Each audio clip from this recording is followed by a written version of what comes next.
Hello, darling. Ah, how are you? How's it going? I'm Amanda Leon. So nice to meet you. And this is my Yapper Era. My friend Benny, she's so great because she's been pushing me to finally just live out loud and to put myself out there. And who cares if it's cringe, because cringe pays the bills.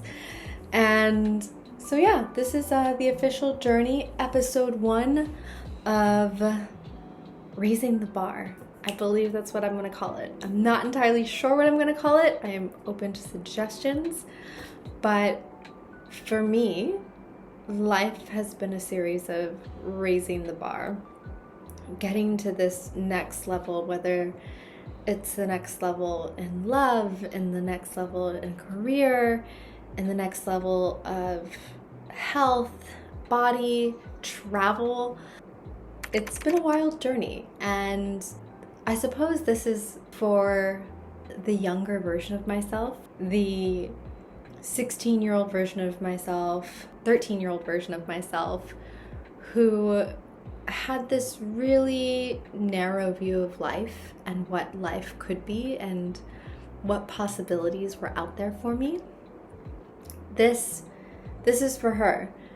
And it's also for any young girls out there. Life is not always kind to young girls, and I was really lucky to have gone to a all-girls Catholic school. The women there who taught me, whether they were nuns or teachers, regular teachers, they just taught me how to be confident, how to question things, like not just accept what life threw my way, but to really mold life in the way that I wanted. And also, luckily, my mother taught me that. She was the first person to ever give me a wild experience when I turned 18, or when I was 18, after I graduated from high school. She took me on my first big international trip, and we went to Greece. And I went from being this really introverted girl, bookworm, all-girls school, didn't know much of the world, into being in the thick of things and things being wild and seeing this other part of my mom. She was young and single, and we were just living life and adventuring, and it was so beautiful and so wonderful, and it definitely changed my life forever. And that's something I also want to talk to you about, is that there are these beautiful inflection points if you look for them in life, and if you have the courage to take them and inflect and move into a different dimension of possibilities, your life can change forever, and it can be so magical and so wonderful. These videos are also for young girls like, my cousin's daughter Melina, and other young girls her age who are looking at the world and looking at how wild it's changing, like social media connecting everyone, trying to keep up with the Kardashians and trying to see where your place is going to be in the world, and who you want to be, and who do you want to surround yourself with, and what do you want from life. Because what I can tell you is that you don't have to follow the societal script of what your society in which you live in says that you should want, whether that's America, a country, or even a certain philosophy of how life should be lived. You don't have to follow that. Also, you don't have to follow the script that your family has laid out for you. I certainly raged against that, and thank goodness I did. Some of you might have a lot of pressure to become a doctor or a lawyer, or choose something safe, or maybe you don't have any structure and it feels like your parents don't care what you do. So those are 2 scripts you don't have to follow. You don't have to follow the script of the people around you. So if you're in school and your peers are saying certain things, people within your industry, if you're in business, are saying, oh, we should all be using AI and robots and tech, and it's the way of the future. You can choose to go against the grain of any and every script if you want. And that road less traveled might be a bit treacherous at times, but it's well worth it. And then in some areas, maybe you decide, actually, I like the script, I'm gonna follow it. It's all about knowing, and this is what I believe true consent is. True consent is knowing the possibilities of everything and then making a choice. I don't believe that we can truly choose something without knowing that there are other options. So yeah, that's what this is about, raising the bar. So let's do it together, and I'll take you on a journey, my journey of life and where it's been, and I'd love for you to ask questions, drop them in the comments, and I will answer to the best of my abilities. But a little about me, and I'm just gonna kind of wind around here and see how the editor cuts this, who even knows. My name is Amanda Alyssa Sonaleon, and I live in Bali, Indonesia. That is it in the picture. I believe that's Tanalot, beautiful place. And I have my own branding and marketing company that I've run for this past March. We'll make it 8 years now. I have another procurement company, much smaller. So, okay, I gave you what I do for work, where I live. Went to school for cognitive neuroscience and diplomacy in world affairs. So those are subject areas I know a little bit about. I went to school in Los Angeles, a place called Occidental College. If you dig through the internet, you will find very embarrassing videos of me on the Welcome to Oxy. I like to ride the Bengal bus. So I grew up in Texas. So I'm a Texas girl by birth, a California, Florida girl by choice. I lived in California on and off for 7 years. I lived in Florida for 3 years. I've traveled the entire US twice. Once during COVID, I spent 3 months camping by myself in the wilderness. For the most part, I had a couple of friends fly out here and there along the trip. But I walked about 16 miles every other day and drove around the country. Another year, I spent a year playing every polo club in America, pretty much. I missed a few in Denver, Colorado, but other than that, I played there, watched a game there, did a practice there, something. So that took me a year. A year I was on the road. So polo is actually something I'm super passionate about. Oh, I love it. It's part of, it's something where I found it and I felt in my bones, this is the reason for living. This is part of the reason of why I exist on Earth. I'd love to tell you my polo story at some point. But yeah, just the general overview of where I've been in the world. I've been to a lot of different countries. I don't keep track because I feel like it's a bit of a vanity metric of, oh, I've touched down in, visited for a week or two this country so I can check it off the list. That's not my philosophy around travel. I've lived in quite a few different countries like Indonesia, Argentina, Egypt, Ecuador. I spent at least a month a year every single year for the past 17 years, giving you my age a little bit, which is 34. I'm not ashamed at all. I've been traveling for a long time and living in different places and really trying to experience what life is like there. I used to believe we only had one life, but I've come around to believing we have multiple cycles on this earth. Got that idea from Autobiography of a Yogi.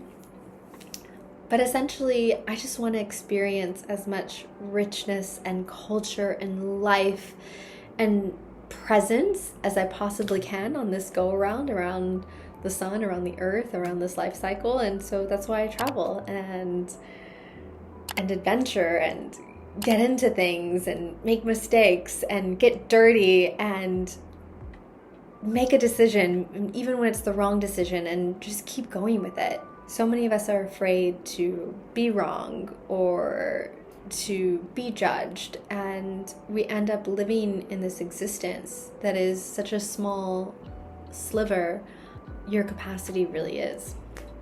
So if anything, I hope that this, me talking to you / an old version of myself, will encourage you, will give you the, as my friend Charlotte used to say, the vaginal fortitude to embark upon living. So in a world where most people simply exist, my wish for you is that you live, that you experience, that you feel, that you just really like dig your fingers into the soil and feel and breathe and experience. So part of why I call this raising the bar is that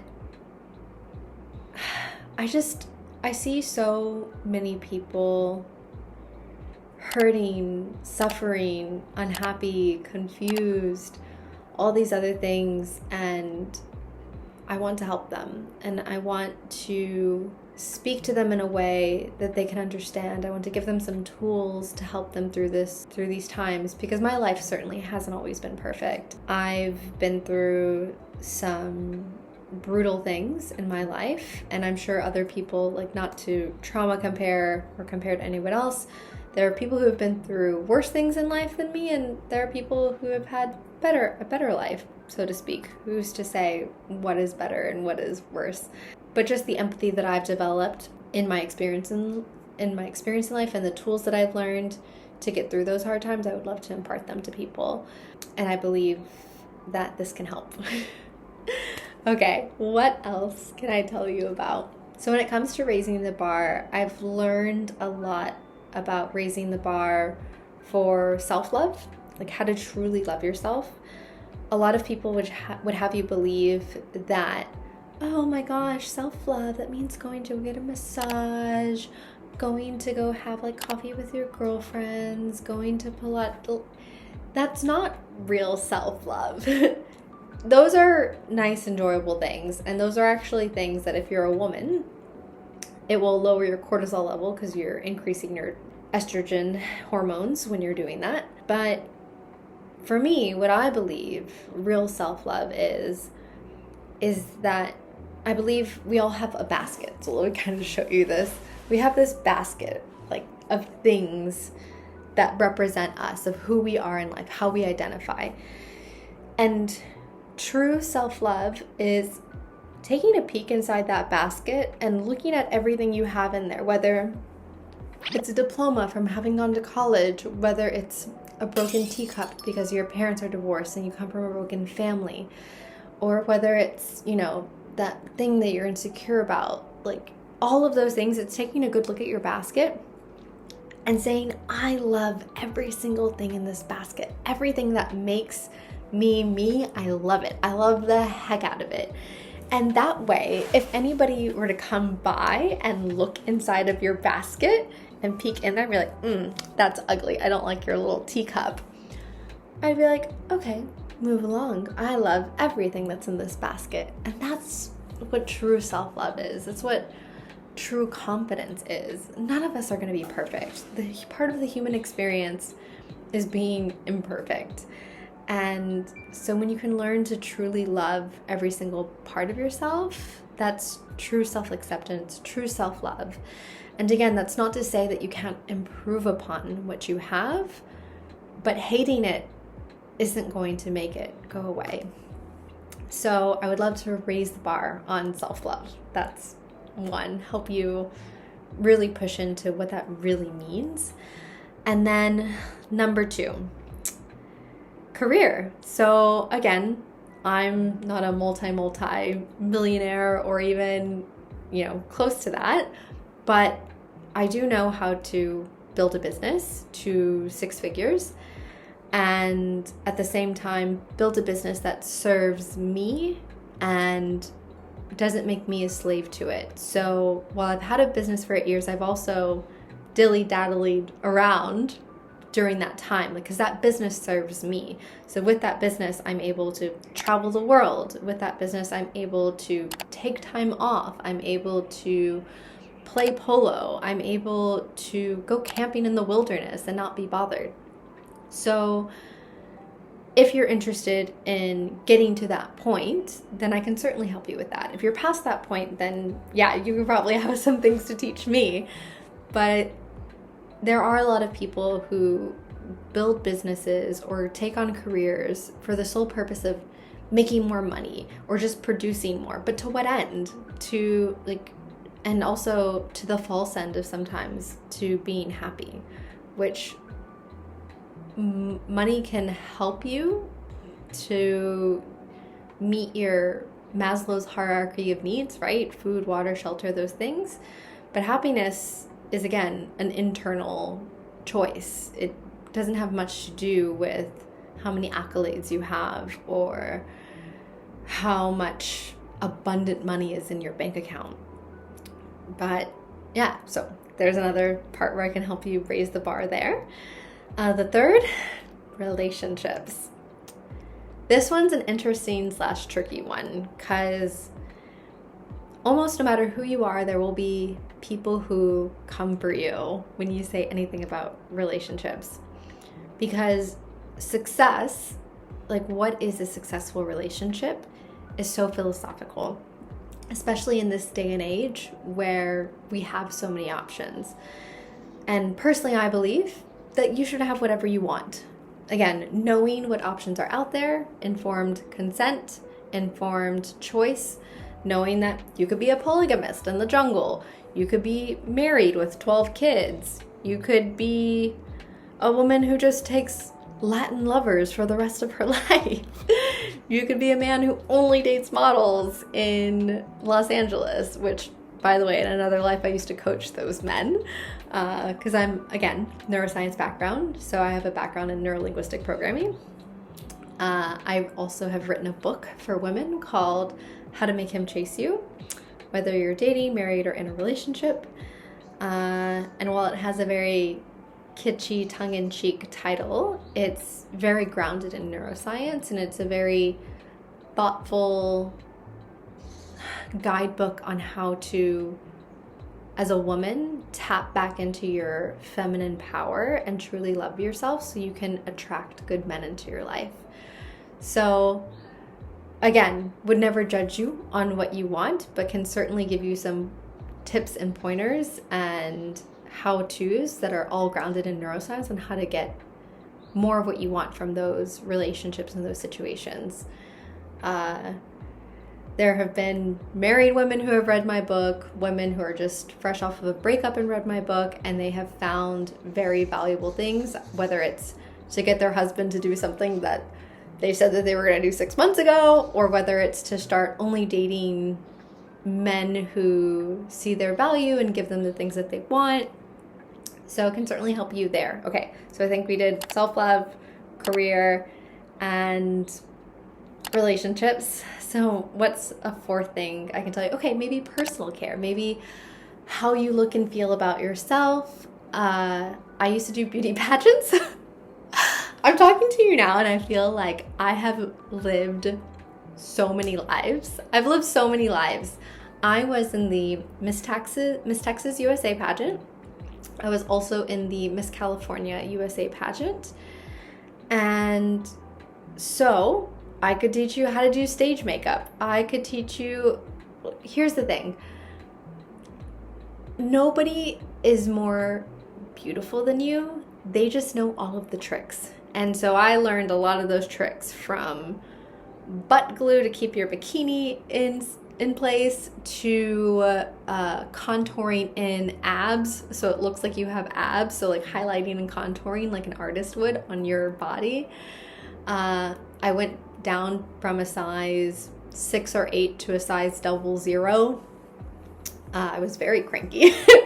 But I could teach you like to how to, you know, look better, feel better kind of vibe. And along with that, so beauty, outward appearance, inward really, really matters. So I can help you with your health. I've been through interesting health journeys myself, and it can be so, even I, to be honest with you, can feel so overwhelmed with how much information is coming at us.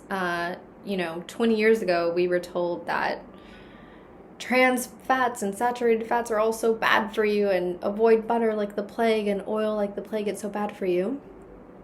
And now we found out that low-fat stuff with vegetable oils and not real butter and things like that is much worse for your health. So it can be really daunting to do that on your own, to try to figure out what's going to make me healthy. And a lot of that, you can start getting intuitive with what you're eating and really getting in tune with, how does my body feel after consuming this? I get blood work done regularly. I am not pro synthetic medicines, especially ones that Big Pharma has produced to keep people sick and buying their medications. There's certainly a time and place for some of those, because again, I'm not like a little hippie living out in Bali thinking, I'll never go to a doctor. There are so many good things that modern medicine has done for us, but also being aware and being in our discernment that there are a lot of things that have yet to be corrected. For example, the medical industry to this point has mostly done experimentation on men, and then taken those findings and has just said that, okay, that also applies to women. And the reason they only did men was because men's hormone cycles are within 24 hours and fairly predictable, whereas women's are on a moon cycle and on 28, to 32 days, and are less predictable. It's harder to run a study and get results to have all the women on the same cycle within your study, right? So that was too hard for them, and they just decided to do it on men. But unfortunately, women are not just little men. We are so very different.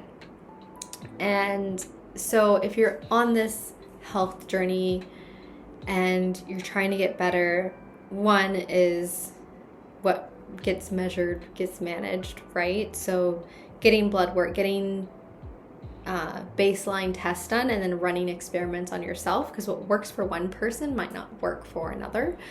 There's so many factors, like how is your gut doing? How much vitamin D are you getting in the day? I can certainly help you understand that, and just to go about it scientifically. And again, if anything, I want you to raise the bar. I give you like 5 categories, right? I want you to raise the bar in your discernment. And discernment is such a beautiful thing, and I feel really lucky to have learned this when I was in school about what's a reputable source. In a day and age where any wackadoo can have a mic and any person can just spread their opinion as if it's biblical or as if it's law, it's so important to be in your discernment and to decide if you can trust this person. And whereas you might not necessarily take exercise advice from me, I can teach you the tools to learn how to discern which of these 3 fitness pros should I buy a program from, for example. So yeah, that's a little bit about me, what I want to bring to you. I'm always open to other things. So what else am I working on right now? Okay, lovely. We are going to get back to where we left off, which I need to remember. Oh, this is my little double glass tea strainer. What were we talking about?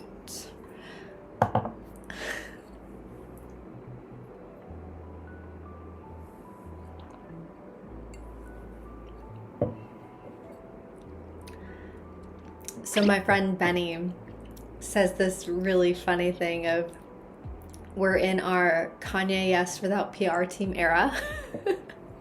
Just positively unhinged and putting yourself out there, and who likes it, and who doesn't. The people, I think even Dr. Seuss has some kind of good saying about that, of the people who get it understand, and the people who don't will never get it. And I just butchered it, but I will find the Dr. Seuss quote for you, because it's so much better than what I just tried to regurgitate.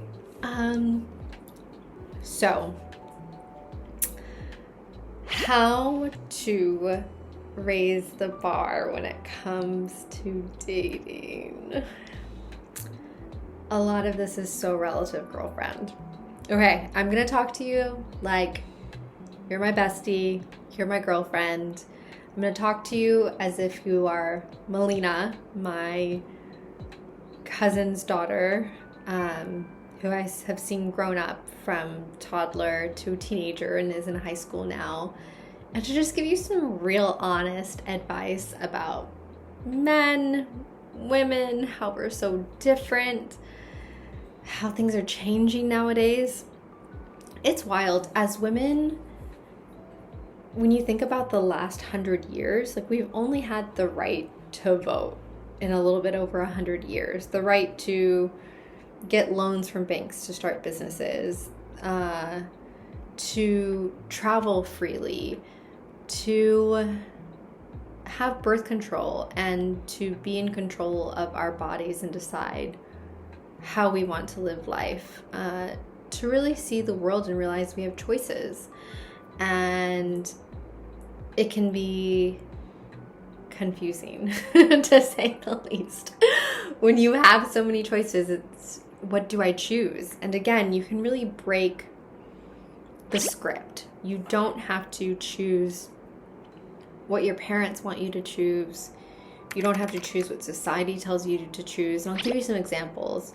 For example, the narrative in the southern United States is get married, go to church, be a good Christian woman, pump out some kids, and then you're considered successful. There are plenty of women who have done that and are miserable. And there are women who have done that and they're happy. So I guess, I can't think of the actor's name right now, but the guy from Ace Ventura tells the story about his dad and how his dad was a door-to-door salesman and he hated it. His dad was really funny. He probably could have been a comedian like Jim Carrey, is his name. But he chose the safe route. And then one day he was laid off from that sales job. So the fact that you can fail even at the safe thing or the thing that everyone expects you to do, that you can fail at the thing you don't want to do, you might as well do the thing you do want to do, right? If there's a possibility of failure, you might as well do what you want. So when it comes to dating, again, I am a huge proponent of women doing what they want. So if you want to be married and have children within marriage, amazing. I would love to help give you some neuroscience grounded ways to achieve that goal. If you want to be single for the rest of your life, travel the world, have exotic fun lovers from every country, also amazing. Not going to judge you. I can also give you tips for how to live that life. Or if you just want to be in your peace, a nun, and or by yourself, and have a cute dog, and live in a very clean, girly place, also amazing. You get the choice, and that is the beautiful reality of how we live today. So send me some questions and I would love to help you. One question I will answer that I do get a lot is, how do I know when to leave? How do I know when a relationship is at its end? You know, I feel like sometimes women hold out this hope of it's gonna get better, it's gonna get better, and then it doesn't get better. So the way I consider it, so the way I look at it is, if you have to love yourself less to continue staying with and loving this person, that is the line.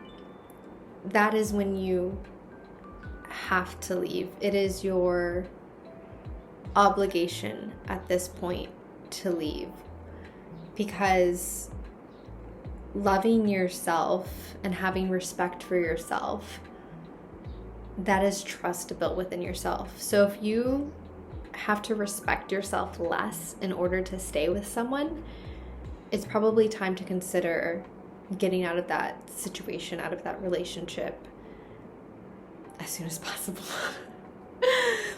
And I've had to make this hard choice myself. Back in 2022, I think, I was deeply in love with this person, and at the time we were actually traveling together, and there was a situation. We started having issues, and we were communicating about it and expressing what was going on with both of us, but instead of it getting better, it was getting worse. And that's the thing too, is just look at the trajectory of the relationship.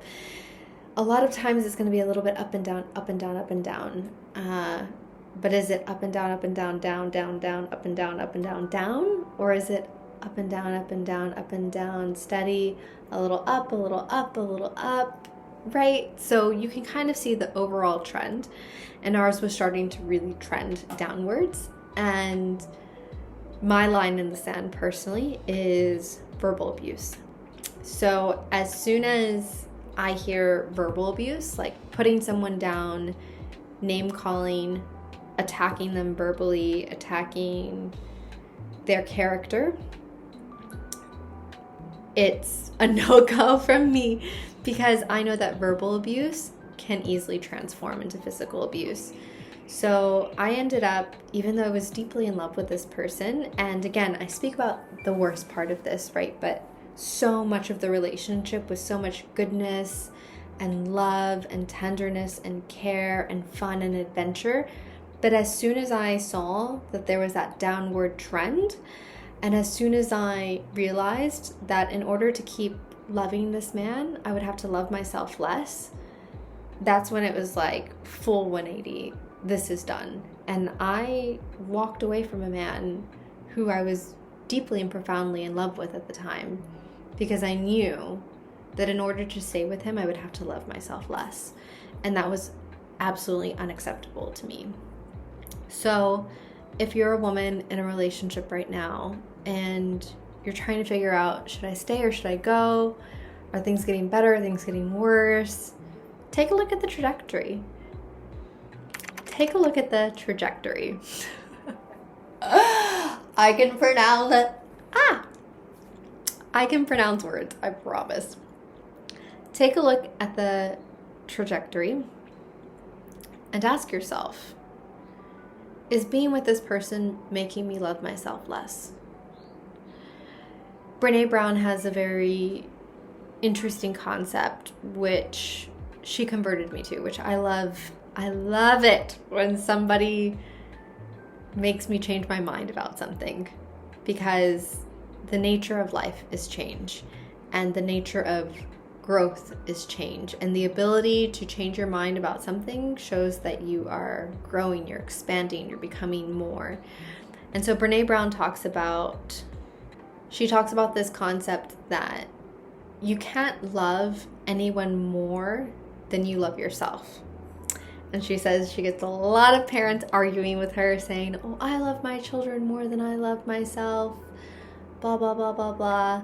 But I really agree with her. It's like, we show up for others and we can give others love the only way in which we can give ourselves love. So for example, one of the examples she uses is that a mother talking to her daughter who comes home and some girls are mean to her. And as a mother, if you truly loved yourself and accepted yourself and had a lot of self-love, when your daughter comes to you and says, oh, like people were mean to me, blah, blah, blah, and they, don't want to sit with me at lunch.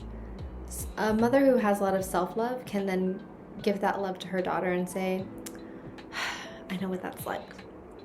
I know what it's like to have to sit alone and eat lunch, and tell me more about it. Whereas a mother who might claim, for example, that she loves her daughter more than she loves herself, maybe hasn't reached a certain high level of self-love, like that level of love that she would love her daughter, and she would say something like this instead when her daughter came home and said the same thing, which is like, oh, I told you to wear your hair up.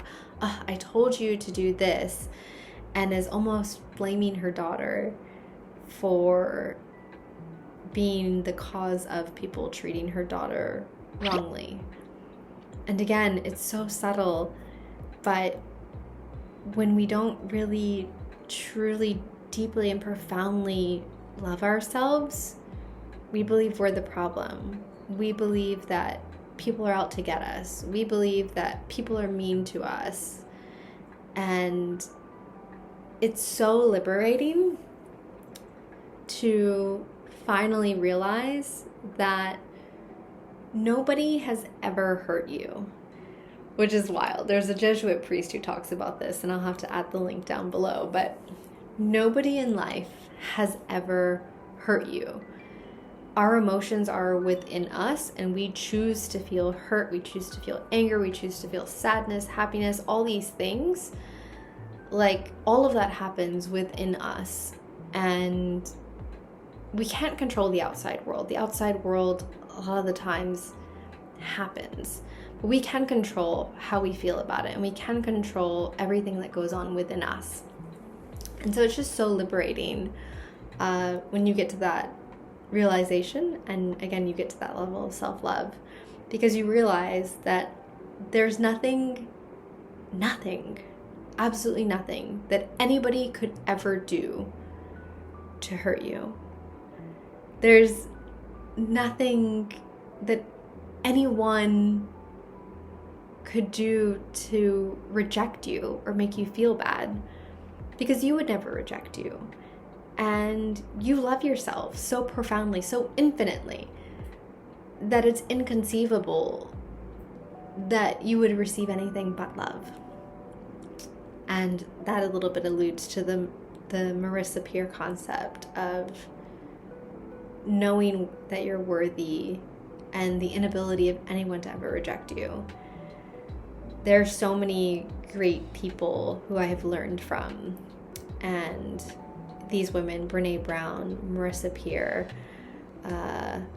they're some of them.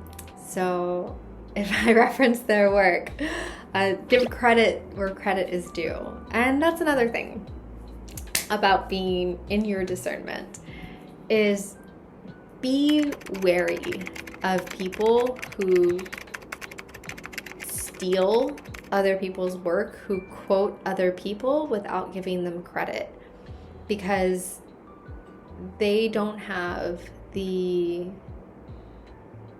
have low integrity. And if you're going to be in your discernment, it's important to surround yourself with people who have high integrity. And again, your choice. If you want to associate with people who have low integrity, if you want to consume material from people who have low integrity, your prerogative. Just know that there are people who do things differently, and also know that we do become the 5 people or more, give or take, closest to us. So we become what we're exposed to. And that's another thing I would definitely recommend, is looking at your circle and deciding how you want to be, who you want to be, and are the people around you who you want to be like and who you want to grow into. What else can I tell you, darling? I love improv. I love it so much. I've been doing improv on and off for a long time. I was not good enough to make my college improv team, but I did practice improv in Texas with a little troupe, and I adore them.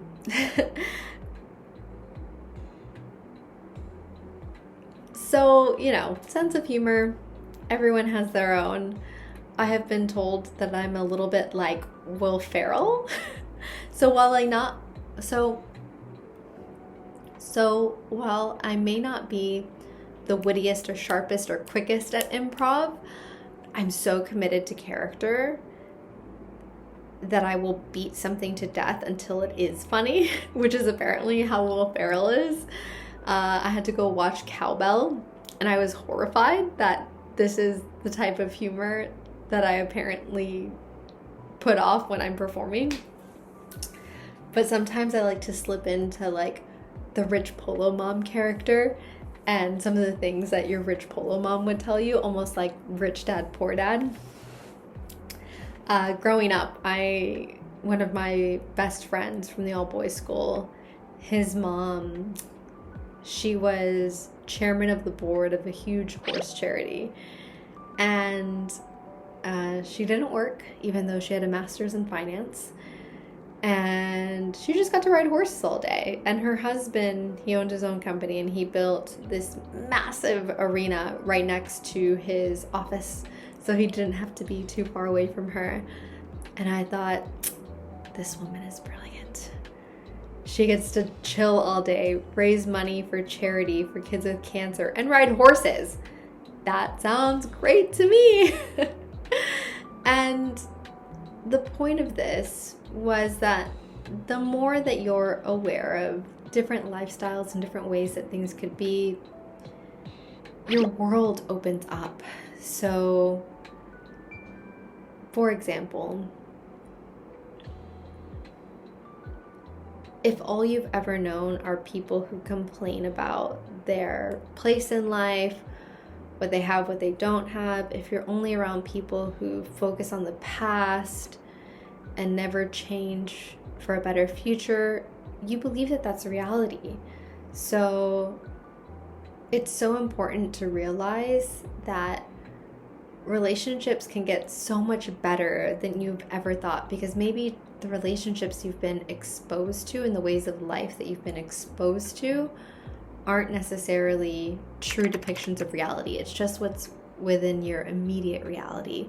So in order to shift your reality, you have to be around people, or in this case, women, who have really healthy, thriving relationships, who go on dates where they're the kind of dates that you want to go on.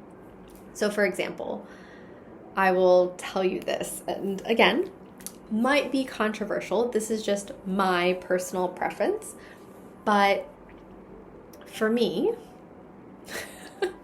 I like trying to keep the bros from coming for me, but they're going to come for me anyways at some point. But again, the character from improv is a rich Polo mom, and she's like, what is this? What is this? Why would you go on a date without him bringing flowers? So silly, darling. The men in my country, darling, the men in my country, Svetlana, they fight bears. Bare-chested, okay? They're good, strong men. We're probably gonna cut all of that. Oh my goodness.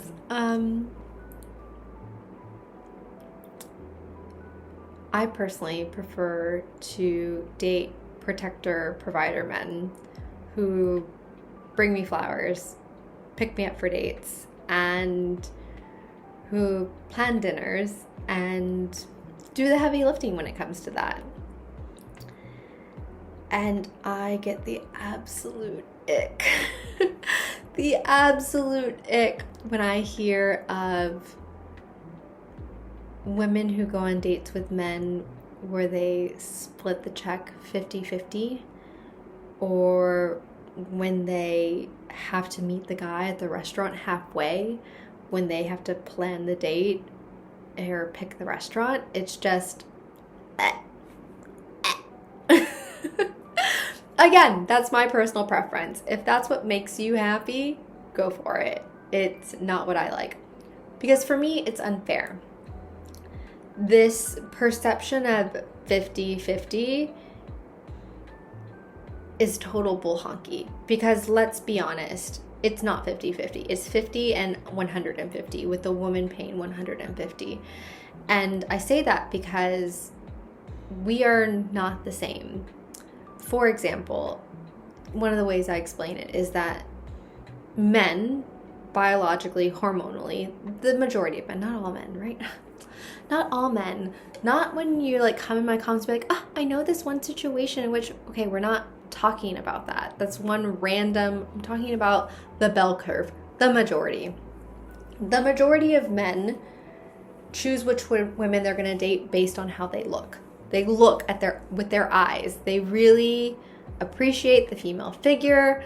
They're looking for that hip to waist ratio. They make their decision based on looks. So we give that to them. We put on pretty earrings, a nice scarf, jewelry. We spend our time doing our hair, our makeup.